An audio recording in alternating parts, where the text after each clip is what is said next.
Hello. Welcome to the podcast, a parent podcast, which is a podcast about parenting, apparently. And I'm very excited to have you here. And for everybody watching, this is Precilla, who I've become friends with through our kids, who is a seemingly incredible person, and a hardworking individual whose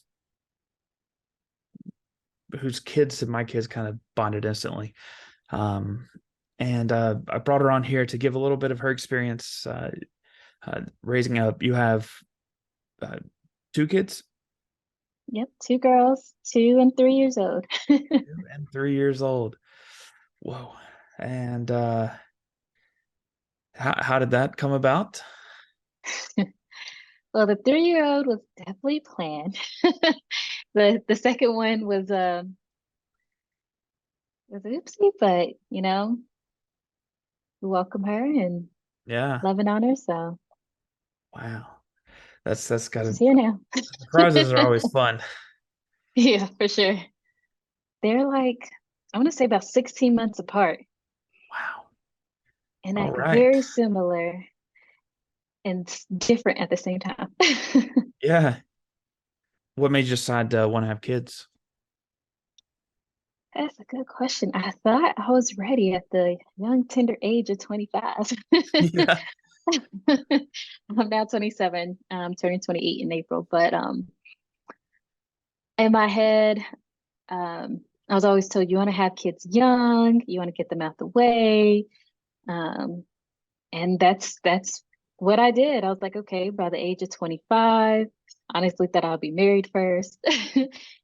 Married and then having my first child by then kind of happened a different way. But um, yeah, for some reason I was like, I'm ready to give life and create a better life for someone else. So Yeah. yeah, And then the world ended with COVID, I think right after, I'd say. yeah, literally, literally. I think she was just a couple months old and COVID. I'm like, whoa, it's a bit much. Yeah, it's crazy to think that these kids these days, especially the ones that had no experience of the world before COVID, had to Mm, go around and think, "Oh, this is just how things are. This is just we don't do proximity to each other, or we these people wear masks. You just wear a mask in public." It's yeah, it's a wild world that people like kids. I can't imagine what like how kids sort through all that. I mean, we as adults, I mean, we were like, oh, this is irregular and there's like a purpose behind it or something, but this is just their world. What kind of work are you in? right now I am in clinical research. Whoa. Yeah. So I think when we first met, I was in technology. Hmm. So I was a project manager and Scrum Master for a startup tech company. And then, of course, with all these layoffs happening, I was affected the end of last year. And now I'm working with a clinical research company. And let me tell you, it's a hard change. It's definitely a big adjustment for me going from tech to clinical research terms. It's just like, ah. And then you have kids Yeah. and trying to balance a new job, balance kids, life. Yeah. Definitely No, trying times. those don't sound like cakewalk jobs. They sound like something that's very involved and both It is. time and mentally, it sounds like. It is. It is. Like right now, I still have documents, not documents, but like templates that I'm working on. It never ends. Of You took the time to sit with me, and I really appreciate that. course, of course. How do you, what kind of things do you do to balance the the work-life balance? Gym, I go to the gym often. I take breaks often as well.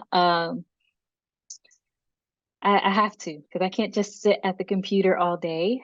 Yeah. Thankfully, it's a remote position. It's very flexible, so I can kind of move around when I need to. But that really helps. Going to the gym, being able to kind of clear my mind and focus on my physical and my mental. Um, and also being able to take breaks when I can. Hmm.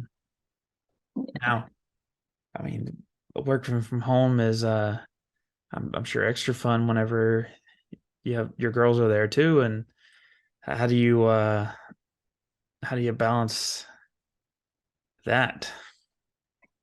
That's actually a really good question. Because was it yesterday? The day before yesterday, the daycare was at capacity because they didn't have enough teachers.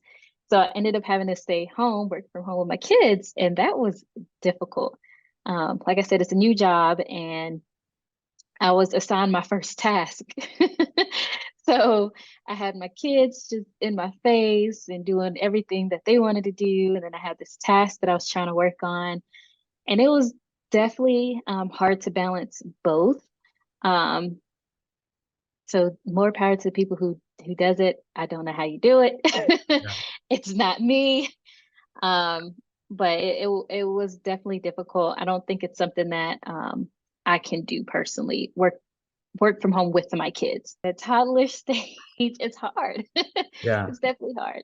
And I see people have all sorts of opinions on staying with your kids and stuff like that. And I started staying with my kids full time nowadays, and I just do some work on the Mhm. side. But I think a lot of people who look back and say like, "Oh yeah, staying with kids is easy" or whatever, and I think those people when are not talking about toddlers, they're not talking about people Exactly. who aren't gone all day for school, who need constant interaction. This stage, it feels like I'm just a jungle gym, just bouncing from one thing to the other, and kids I on me believe constantly. What kind of support systems do you have I mean, you mentioned that your kids are daycare. it. Um, how do you manage working full time and raising two daughters? What kind of support systems do you have to help manage that? Yeah. Thankfully, they're on a schedule with their father. So we have a healthy co-parenting relationship. Hasn't always been that way, but we have definitely put in the work to be better parents for our kids. Sure. So I'm grateful for him and his family to, so that way we can both have that balance. So I have them 4 days on, 4 days off, and same for him. So we rotate days. Yeah. So I'll have 4 days where I don't have my kids, where I can kind of catch up, do things that I need to. Let me tell you, those 4 days go so fast. As soon as you drop them off, you're like, okay, I got to do this, I got to do this, and then by the end of that fourth day, you're just like, okay, back to back to parent mode. Yeah. So yeah, that's pretty much my support system is their father, his family, his girlfriend. They really help out a lot. So I'm grateful. And you said that's something that's developed here, like it's gotten Mhm. better. Yes, yes. It was definitely hard in the beginning. I think it's because we were both very young. We still are. Sure. We are very still young, but I think the key thing we both realize we don't need added stress in our life. We have Mm. enough of it. Yeah. And it's also important for our kids to see their parents get along. Okay. Um, and we don't have to be nasty to each other. We could be civil. We don't have to be the best of friends. But, we can respect each other. Sure. Um, so I think once we were able to kind of get to that point, things got a lot better. So it's still a work in progress because there's Sure. days Yeah. I my patience is like this. He has more patience than I do. Yeah. So I'm definitely working on me. I know he's working on him. So um, we're I putting mean, in the work to be you can better live in the people. same house and still have to go through that. Like Yes, yeah, those early stages are rough on people, even whenever you're uh, t- together. that's Um, true. and I mean, you have to sort through and find priorities and be mad at each other most of the time because you're on lack of sleep and That's very true. You gotta alternate schedules. Like, hey, you take the kids this at Yeah, this time, and I take them at this time. And yeah, I can understand. Like, you definitely you have to create space and time for, especially when you guys are together in the same household. You have to create that space and time for just y'all two and just you. You know, yeah, you also yeah, have to have absolutely. your individual time as well to recharge. Yeah. Yeah, yeah. You can't pour from a cup that's empty kind of thing. Exactly. I definitely preach that. I don't pour. If my cup is empty, there's no way I can pour into my kids or anybody else. So those 4 days I really take to recharge and get myself together. Yeah. Yeah. So one of the things you mentioned was you thought it was very important that you guys are civil to each other, that you kind of respectful to, like where it's there's no bitterness or backbiting and for the kids, like so they don't see some kind of hostile environment. What other kind of philosophies do you guys had to sort through to say this is very important to me, that this is something that we instill in our kids? And how is that experience whenever you have to split that? You're not there for a lot of it. I would definitely say the routine. Keeping the kids on a routine is probably one of the, I won't say it's like a challenging part. We do try like during the weekdays. When he has them, he keeps them to on a schedule. I do as well. He's more lenient on the weekends. Me, I'm the type of person that does well with structure. Mm. So I have to keep some type of routine for myself. So he may let the kids go to sleep at like 10 or 11. Me, no. We're gonna stick to 8:30, 9 o'clock. You guys are going to bed, even if it's on the weekend. Yeah, So them coming from his house back to my house is an adjustment for them because he's a little bit more lenient with his schedule and I'm a sure, little bit more stricter. So that's one thing that um, I'm trying to work on, but it just goes on. It goes into parenting styles. He has a different parenting style than I do, so I sure. can't fault him, and I can't be upset that that's what he chooses to do, at least for the main part, Monday through Friday. They're going to sleep 8:30. So that's yeah. I Why think do you that's think been structure one is of the hardest. important? Uh, why do you think structure is important? That's another good question. So recently, and I'll be very open and honest about this. Recently, I um discovered I have ADHD, and it's something that I didn't know as I was younger. But once I got into high school, I realized I do better with discipline and structure, and Sure, that's what I need. So that's why structure is very important to me now because I have to keep myself organized, especially with the job I do, being a sure. project specialist, project manager. Um, you have to you have to be organized. You have to have some type of schedule, and that's how I thrive. I think we realize now as adults that there's certain things that weren't implemented when we were younger Mm. that definitely needs to be implemented now in our kids' life. So such as structure or such as discipline and planning. Sorry. Do you mean discipline as in uh, resolving to do something and doing it, or do you mean discipline in a way of uh, trying to deal with the behavior? Which one, or correct a behavior, whatever? What do you mean by discipline in that way? As far as discipline, when I think of discipline, I think of structure in a sense.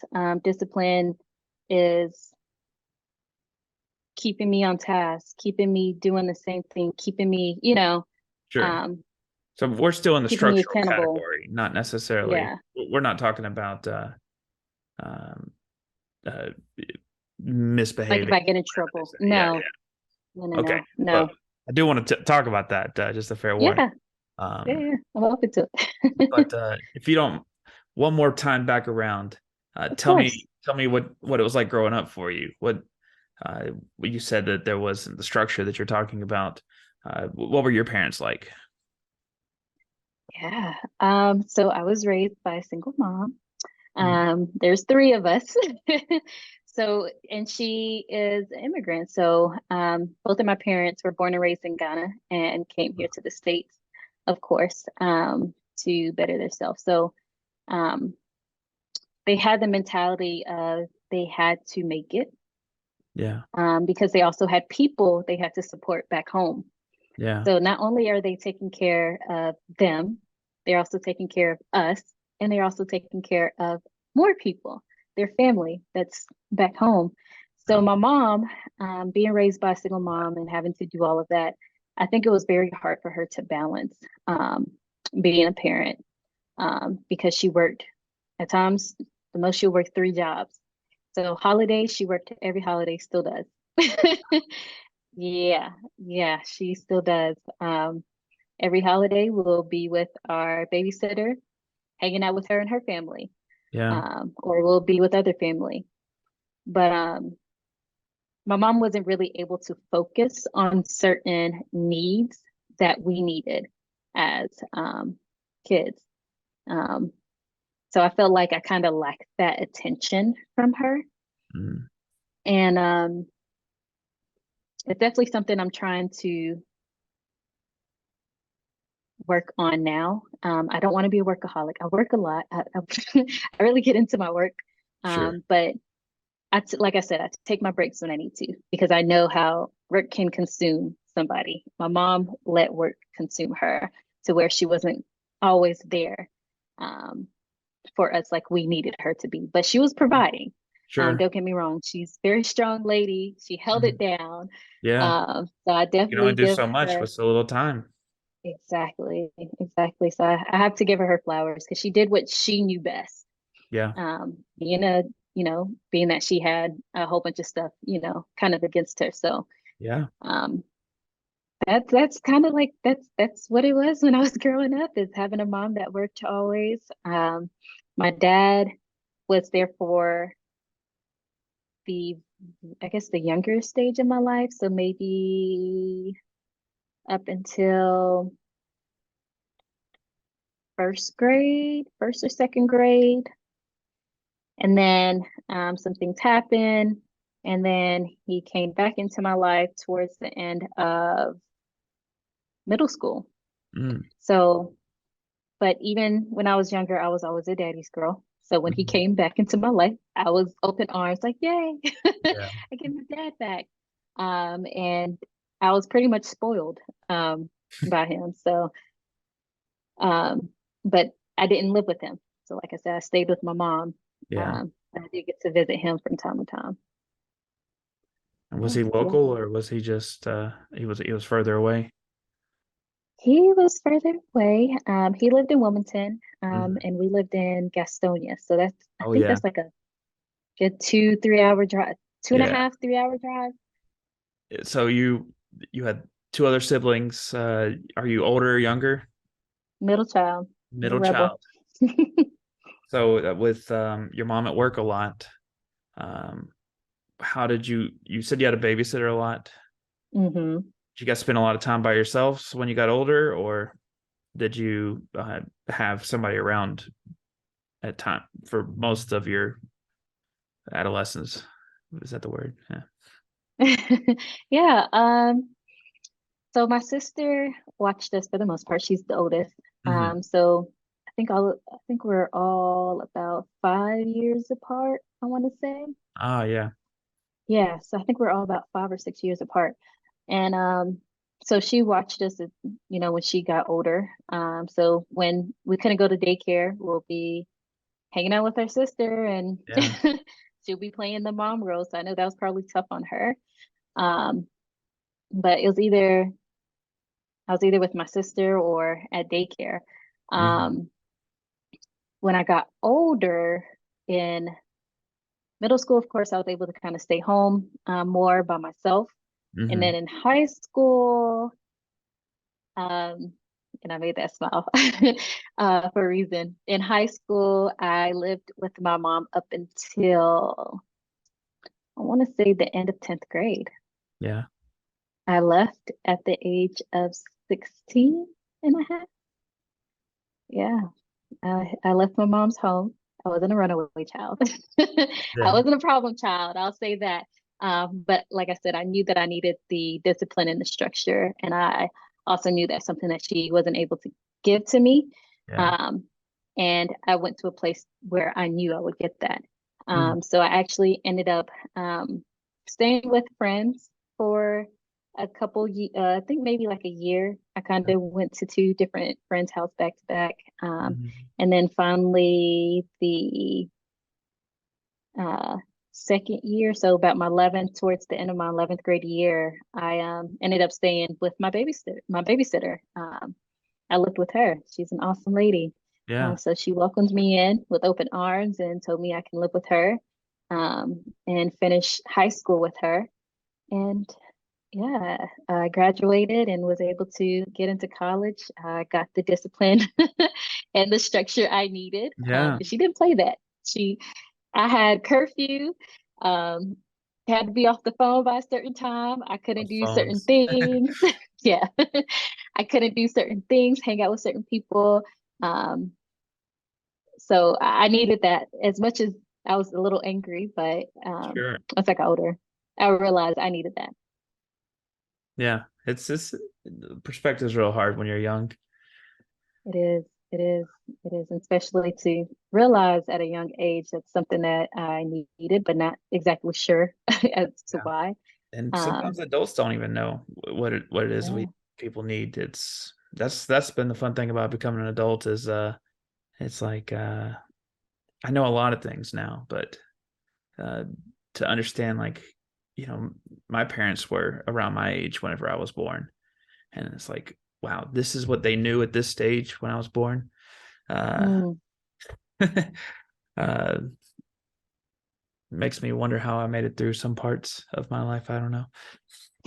Same. Like, how did I survive? I Yeah, mean, hats off to them for managing it, and without the internet and without cell that's phones true. and everything in that regard.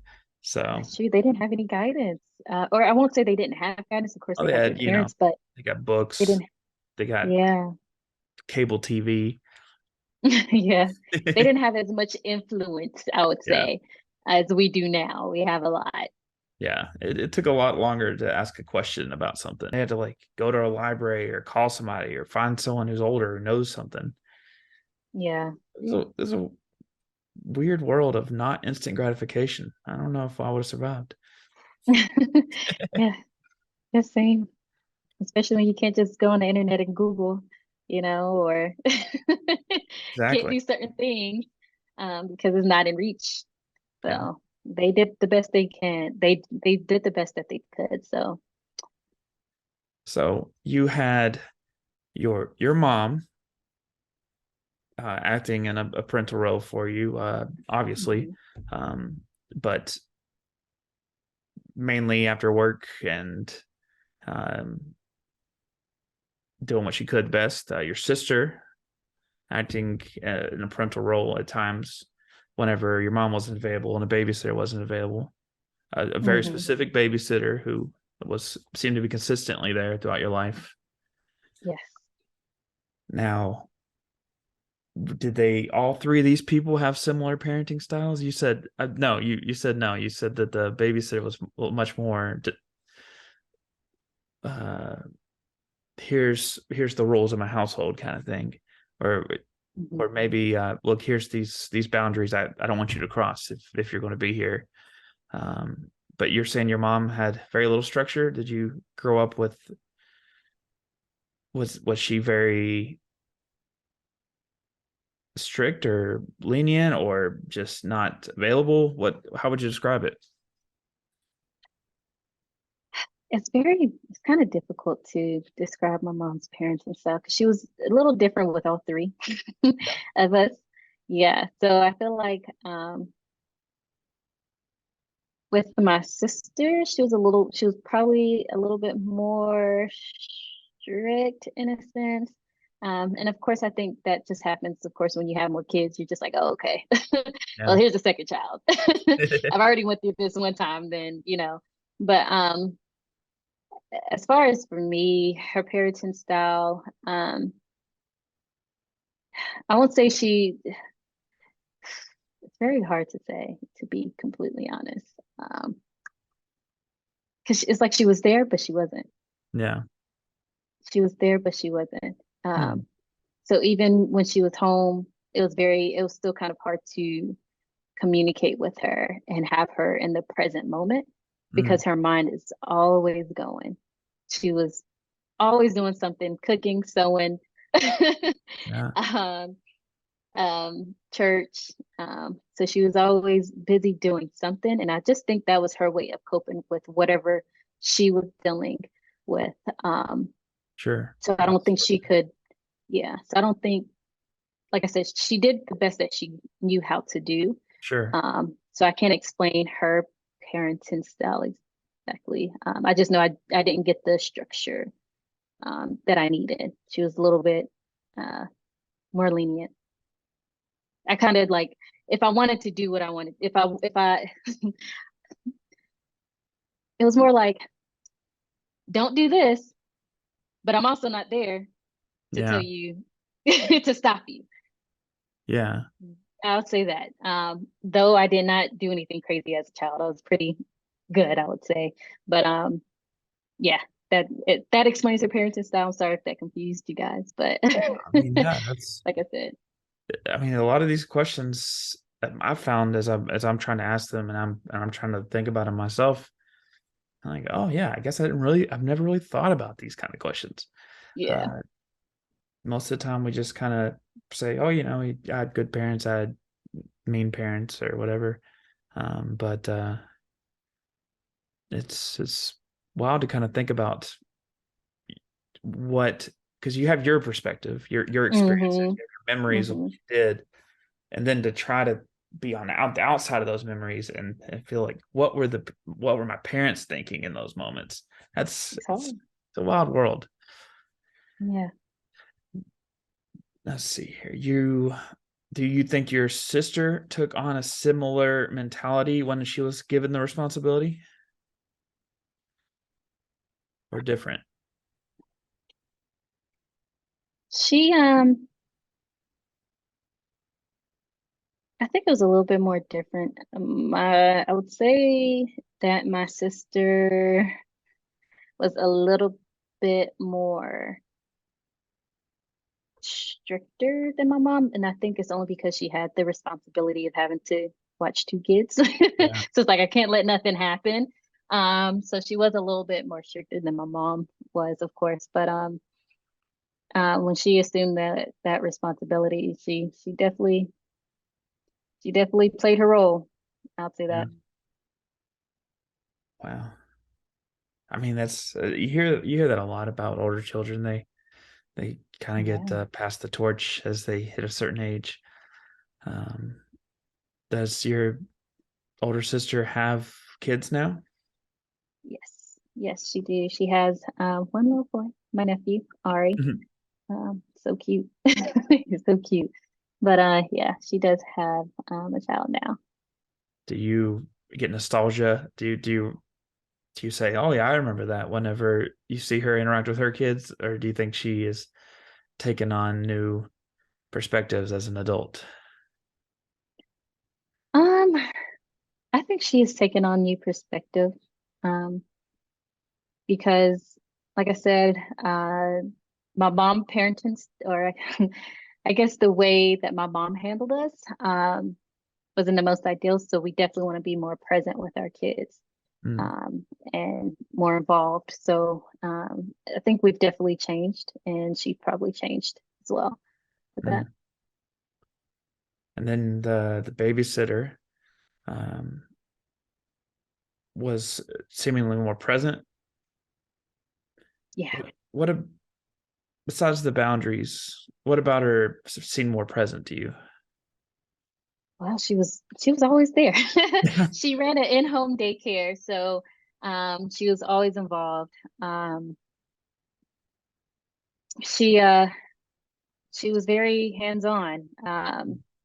She wanted me to do great, be great, and she didn't accept less than that. So um, I'm very grateful that I had her in my life because it really, she really instilled a lot of good life skills Yeah. that I didn't get, you know.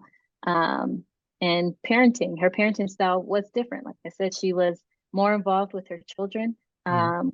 She was emotionally present. She was physically present with her kids, and I really admired that. And I admire my mom too. So I don't want to, Sure. I don't want No, it to seem like I'm talking bad about my mom, it's but she was definitely uh different um than my mom. And also she didn't have to work as hard. So being yeah. in her household, it was two people because she had her husband at the time. Yeah. Um, so everyone was in a house.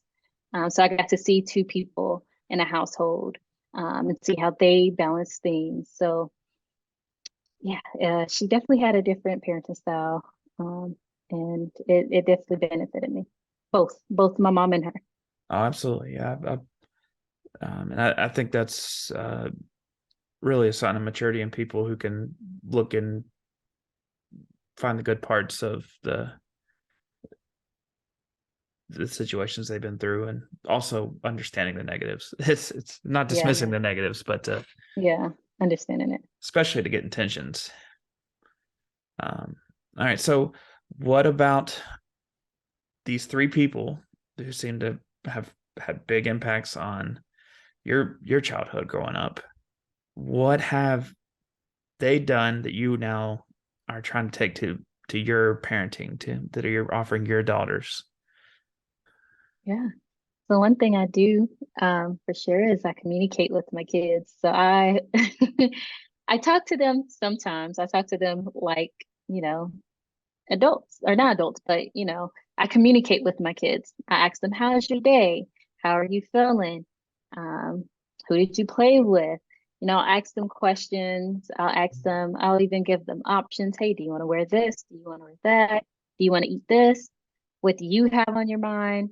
Mm, And it's interesting because they're 2 and 3, and you're like, how how do they have opinions? yeah, They do. they They do. definitely do. Yeah. And I also try to be emotionally present. So if my kids are doing something that they're not supposed to, I'll break it down and explain to them, hey, you can't do that because X, Y, and Z. Um, and then of course I'll give them a hug afterwards and just let them know that that wasn't an okay behavior. Mm, So and then also providing that discipline, so communication, discipline, and providing them that structure. Um, it's something that I lacked from my biological parents. So I definitely wanted to make sure I instill that in my kids as they yeah, grow. I like that. Now Yeah. you said that you were a pretty good kid. Like you weren't acting up. You weren't trying to find any kind of major trouble. Um, Yeah. do you think this was based on the environment you're in, or despite it?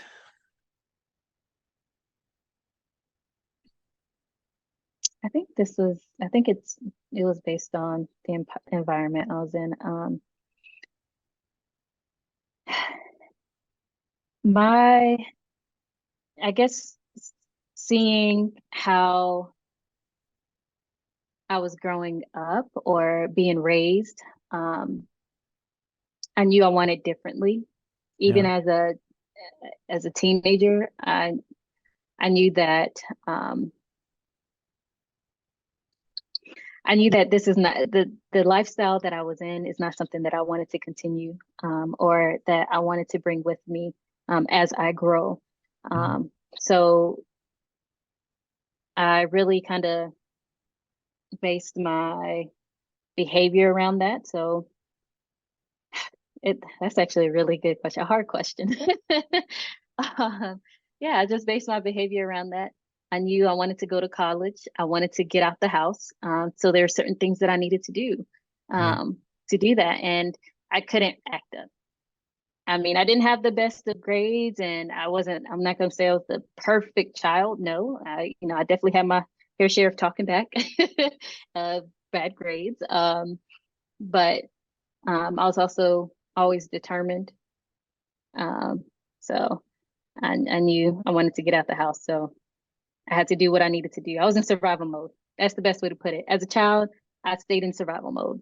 Yeah.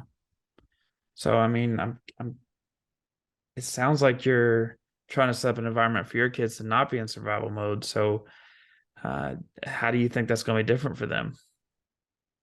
Well, I think having those 3 points that I pointed out, the communication, discipline, structure, Hmm. and also the emotional availability to my kids, I think will set them up greatly Yeah. because you need all four of those. You need to be emotionally available to your kids. You need to communicate with them, talk to them so that way they can feel like they can talk to you. Yeah. Um, you have to discipline them and keep them on the right path, keep them accountable.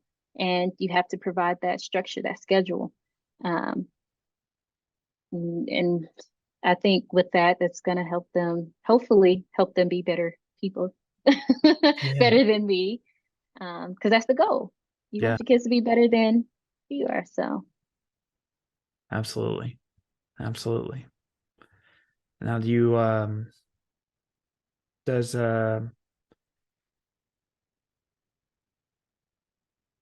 I apologize. Let me think about a question here. So is this are you and your and the father of your daughters, are you on the same page on those four things? yes, yes. Um, he he is still teaching me the he is teaching me the discipline side of things, I would definitely say. Sometimes it's a little hard to keep my kids accountable and keep them on the right path. But he does a lot better job with that.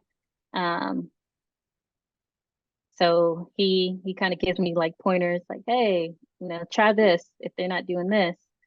And it definitely helps out. So we're definitely on the same page. He talks to our girls like pretty much his friends.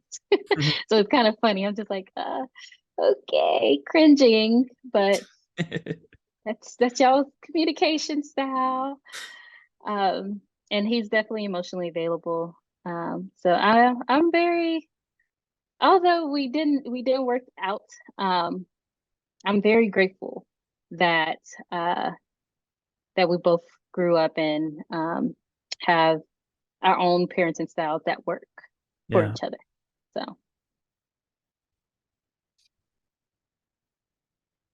Can you tell me a little bit more about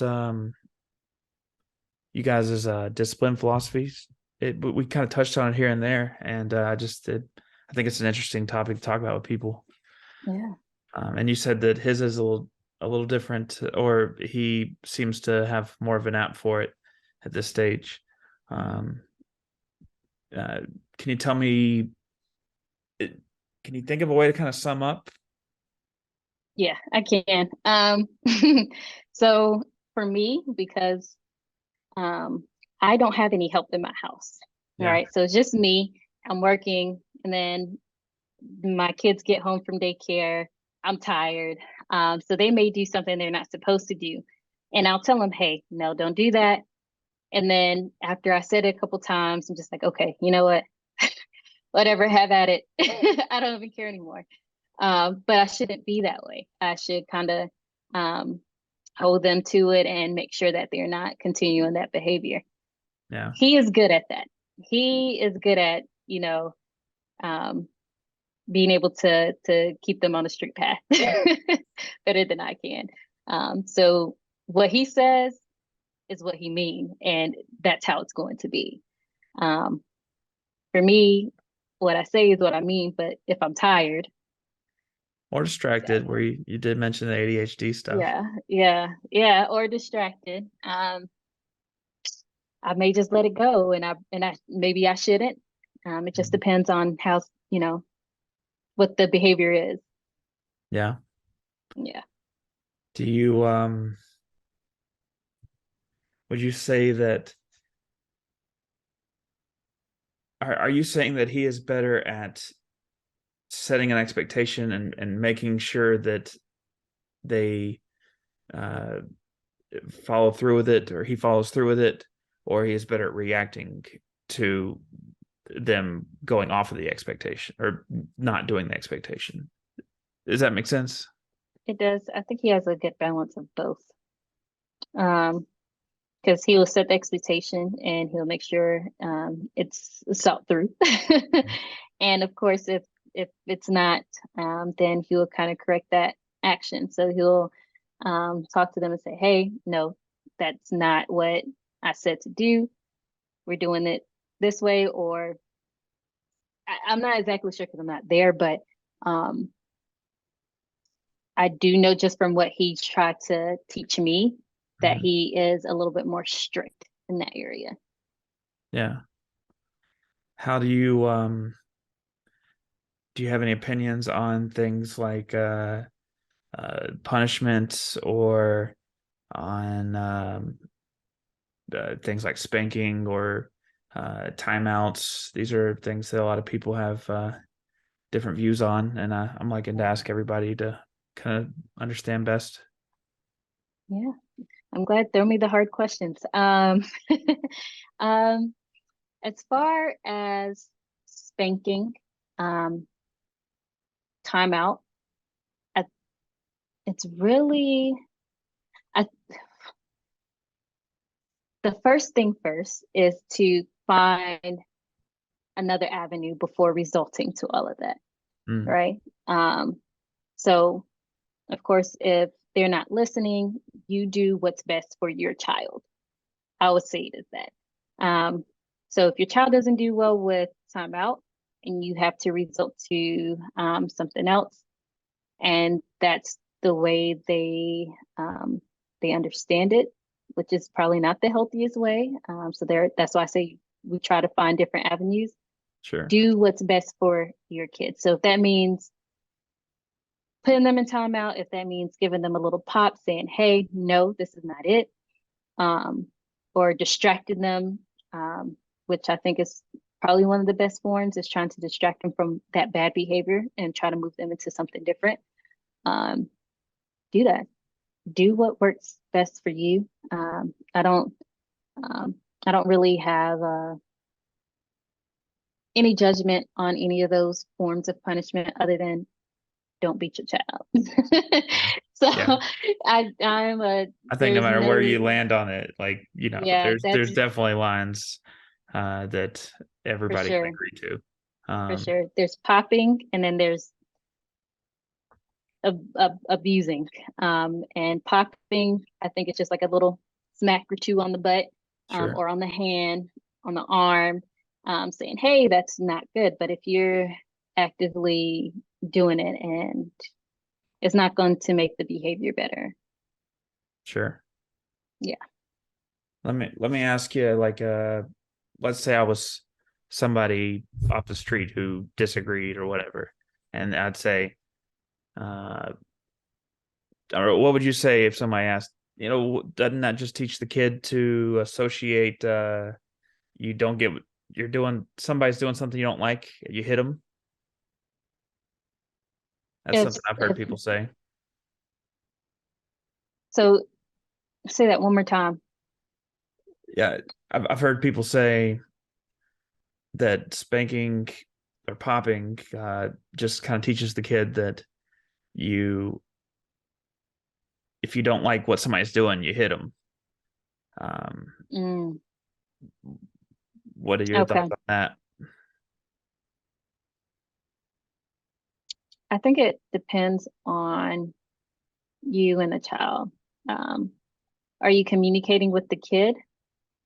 I'm not asking like, No, I'm not yeah, asking you, this is but all yeah, hypothetical. yeah, it's Yeah, just this is just to in my discuss the head is idea. it's like, are you communicating with the kid after you do the popping? Are you saying, "Hey, this is why this has happened?" Um, and do you understand that's something that you can't do? Um, and also, I think sometimes popping is a easier form for us, and that's it's bad because sometimes we get frustrated and we're just like, "Okay, pop, you're not listening." Yeah, At that point, I think that's teaching the child, okay, maybe it's okay to pop somebody, or maybe it's okay to hit, because I just got hit. but also wasn't told why. Yeah. I just knew I did something and I got popped for it. Yeah. So that's why I say communicating with the kid is most important. So that way they understand their action and your action. Yeah. Appreciate you entertaining that. I I I don't know if I told you this, but I recently came to terms that I have ADHD, and I've been going through that and trying to discipline myself and trying to find new ways to make my brain function in a way that Mm-hmm. is a little more consistent for everyday task. It excels at going down rabbit trails and creative endeavors, but boy howdy, do I gotta Yeah. work It's hard hard for to. us. It's hard for us is it neurodivergent Yeah, brain? Because we do hit brain fogs and sometimes it's like we kind of thrive in the chaos a little bit. yeah. So sometimes our kids may be doing something crazy and we're just like, oh, that's fine. And then our partner's like, they're being chaotic. Closet because that's just how our brain works. Um, so I just it's hard to balance parenting and having ADHD because, like I said, we really have to be disciplined with ourselves, Yeah, and that's hard. yeah, That's hard. So um, I would definitely love to hear more parents talk about how they balance ADHD and being a parent because sometimes it's difficult because I'll speak for myself. Sometimes I get overstimulated, yeah. but I also put myself in situations where there's a lot going on. And it's like, why are you putting yourself in a situation like this Mm-hmm. when you're, you know, and you get overstimulated easily? My kids, they do a lot. Um, and that causes me to become overstimulated. And I'm just like, okay, I can't take it anymore. And I just kind of need to space out. So that's where it starts to kick in. Yeah, Um, so when I start to feel that way, I'm just like, okay, Priscilla, take a breather, focus, bring yourself back. yeah. And yeah, That yeah. How do centering, you that breathing stuff, that's no joke. It's um it's I a real thing. I don't know about you, but one of the ways that my brain works at times is it kind of feels like I'm up here in the clouds thinking about stuff. Like I'm in another world almost sometimes. You always hear about daydreaming kids when Yeah. growing up, and I think uh, I think I very much embody that in a lot of ways. And I have to literally like kind of like breathe and kind of focus on my actual physical body to ground myself and to say, here's where I'm at. And Mm-hmm. it almost changes my like it goes from it's going to sound like I'm uh, on drugs saying this, but it kind of goes from like you're watching a movie and then there's a TV on in the background in the movie and it's just a bunch of noise, but then you go and the camera zooms in on the TV and then you're actually watching what's on the TV. I don't know how to describe Mm-hmm. it, but that's that's where my brain just brought it right now. Yeah. It's like daydream, then there's reality. Yeah, So yeah, we go from daydreaming to wait a minute. Once you realize you're daydreaming, you're like, wait a minute, yeah. I got to switch back into reality. You're Yeah, like, and okay, daydream is not always just fantasies either. It's, it's not. It I could mean, you're, be real life. yeah, it could be anything. I mean, it could be like, well, I didn't do this. So I need to take the trash out. I need to do this, all that.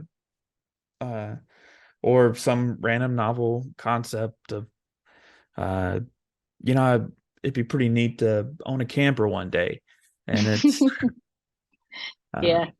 and then all of a sudden you got all these screaming things around you, and it's tough at times. It's really hard to. I have to force myself to get grounded. I have to limit my screen time because when I'm on my phone around my kids, it's like it's a dopamine hit. Like it feels good to scroll, and I'm feeling good, feeling good. And Yes. then my Yeah. kid was like, "Hey, hey, dad, hey, hey, dad, hey." And the second I have to look away from my phone, it's taking away something that feels good for potential work. And so I'm automatically, no matter how much I love my kids, annoyed with my kid in that moment because I set myself up for uh, uh, feeling good with my phone, Hmm. the dopamine receptors in my brain firing, and Now I so have to do work. now I have to do work, even if it's not work. If it's fun, he's just like, "Oh Yeah. yeah," like, "Hey, Dad, I love you." It's like, "Oh yeah, oh thanks, thanks." Uh, Yep. okay, phone. Back to I got to put the it. phone down. It's Yes. tough, Yes. and stuff's addicting, and everybody knows that the phone stuff's addicting, and I worry about our next generations having to come and literally live in the internet, not just go on Hmm. the internet like we used to. I mean, now their entire sense of self and being is becoming integrated into the internet. So I mean, their social media presence is a part of their identity more than that was before. And even though we curate our social media, we might um, make post pictures to try to tell everybody we're doing good and have fun, look at memes and stuff like that. But it's like it's literally like an extension of them at that point. It's not my internet profile and me. It's me. Hmm. It's scary to me, the way the world's going for these kids. Same here. I think about it because like now my kids are into their tablet. I'm just like, I hate that. It's But tough. also it kind of distracts them a little bit for me to get done when I need to. Yeah. But I think when they get older, I probably will not, and it's probably going to sound very strict, but I probably will not allow them to have social media until maybe high school Mm, because kids, they're fragile. They're yeah. emotional beings. And to see certain things on the internet um, at such a young age Yeah. can be harmful to them, and you want to protect them from that. Of course, you can't protect them from everything, but if there's one thing I can control, then I'm going to do it. And that would be social media. You don't have to have it, it's not that important. You can have that in high school when you actually understand a sense of friendship and, communicating with others and not being consumed by Yeah. what's going on. And I What if think that even in high isolates school, them?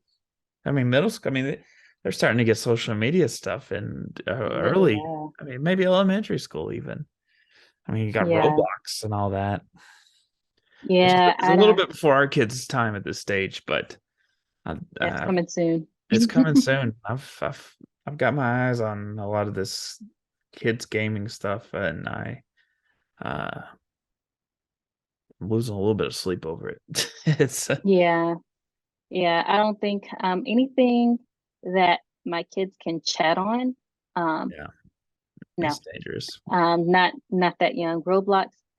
I don't I don't know if it's Roblox or if it's another or if it's Fortnite where they can kind of chat with other people. Both, I think, On there but on both. Roblox is one of the big ones. It's like Minecraft with mini games and chat rooms. No, It's mm-mm. yeah, No. Yeah, no to that. No to social media until you're a little bit older, a little bit more mature. Um, it's too much going on in the world right now, and yeah. we didn't have social media like that. We probably got social media in maybe middle school, but our mind was also a little bit more different.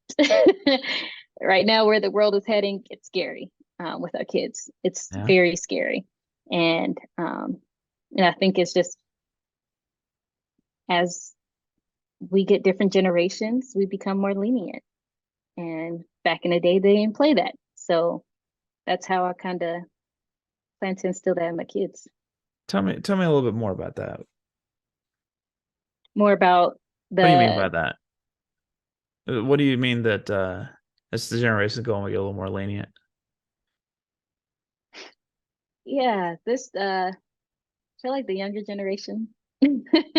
um, I'll even say my age group, um, we allow a lot more than what our parents did. Um, And it's I think it's kind of gone a little too far. Um, I'm not saying that how they raised us back in the day was better, but you didn't hear as many like school shootings, like the 6-year-old or whoever. I think he was like 5, 6 that shot one of the teachers. That just amazes me. Like, Yeah. why? Why were we so careless to leave something around like that for him Yeah. to get? So there's a lot of careless mistakes and um, that we're doing that, and we're not paying much attention to as they would back then. Um, and like I said, I'm not trying to be strict on my kids. I'm not trying to be like that controlling parent. Yeah. Um, but I want to make sure that my kids' mental health and their spiritual health, their physical, and everything else is in line Mm. and is able to combat a lot of what's going on in this real world. Yeah. So I'm preparing them for that. Um, I talk about safety things with my kids. Mm. Yesterday, um, not related, but I did teach Celeste like, hey, if you're ever locked in the car, you press this button or Yeah. you open this button. I teach her, and she may be young, but I also teach her about different body parts, who Hmm. can touch and who cannot. Um, I teach her about certain things that she's watching. No, you can't watch this, but you can watch that. Yeah. Um, I think just being more present Yeah. with our kids and just teaching them what's right and wrong is very important. And I feel like we kind of lack that nowadays. You know, I I hear people talk about in the older generations that kids used to just be free range. Like, I mean, you'd send them out, the sun was out, you were outside. You go and you come back when the streetlights come on. And, Mm-hmm. and that's how a lot of people viewed the ideal childhood. That's how people viewed the ideal parent-children relationship. And there's a lot of nostalgia for that in a lot of ways for some people. Back in the day, they say that the kids ran free, but now the internet, the kids run free all day, even more so into the middle of the night. They're running free. Mm-hmm. And so this is not, I think that when you say that the world is more lenient, I don't know if that's necessarily is true. I mean, I think that there's that just the sheer quantity of information and sheer quantity of options and communities and topics and uh, outrage fed to both kids and adult alike is exponentially bigger than it was back in the day. Like, you had to make maybe 20 decisions on things that you wanted them not to do when we were younger. Mm-hmm. You'd say, all right, you need to stay away from this, you need to stay away from this place, you need to not do drugs, you need to uh don't don't listen to this music or whatever. It was like Yeah. there was a shared culture, and it was very, because there was only a few things on TV. The parents were like, okay, avoid these things. They only had to make like 20 or so choices. So it's an arbitrary number, obviously. But Yeah. now, the parent, how do you warn a child? Facebook is going to feed them all sorts of uh, different things every day, or whatever social media they use. It's going to feed them all sorts of different rabbit holes and trails that they could roll down every day. It's While there might be more leniency to a certain degree, I think it's just exponentially more things they would have to put boundaries on than what we had, and what the people in our parents' generation had, and their parents' generation had. Mm-hmm. Yeah. I There's don't a know if I lot agree with more. you. No, no, I understand. I understand. It's a lot more influence nowadays. Um, because there's a lot more information, as time goes, there's going to be even more information that they can be exposed to. And I think that just goes with being more involved with the kids, just being sure or checking in on them, saying, Yeah. if they have tablets, if they have phones, making sure you're checking what they're going on and what they're doing on those devices. Some parents don't do that at all. Yeah. Um, God, and that's what it's I'm that's what I'm saying. That's where kind of like the leniency is coming in, because it's like, oh well, I trust my kid. It's okay to trust your kid. I sure. absolutely get that. Yeah. But we also need to check in on our kids. Yeah. Um, there's too much out there for our kids to see. Yeah. Um, and some information is good and some information is bad, and we need to be able to, communicate that with them. And that's a fun task of trying to teach them how Yeah, to conceptually understand that and not it just is. It's hard. avoid this particular thing and then something that sneaks up that's similar but different. Nah, it's yeah. Yeah, it's like how do you teach them all that's going on, when either say you can't be there, or um, like you said, something kind of just falls through crack or it sneaks up on you. You can't. You're one person, or two, depending on how the household is. And, we have our own life that we have to live to provide for our kids. So, Sure. yeah, there's going to be things that slips, um, and we can't avoid everything, but we can certainly do our best to just check in. Yeah. Yeah. For your two girls, what parts of you do you want them to keep, like to take to their life, to take to their next generations on? What part of you do you want them to pass on?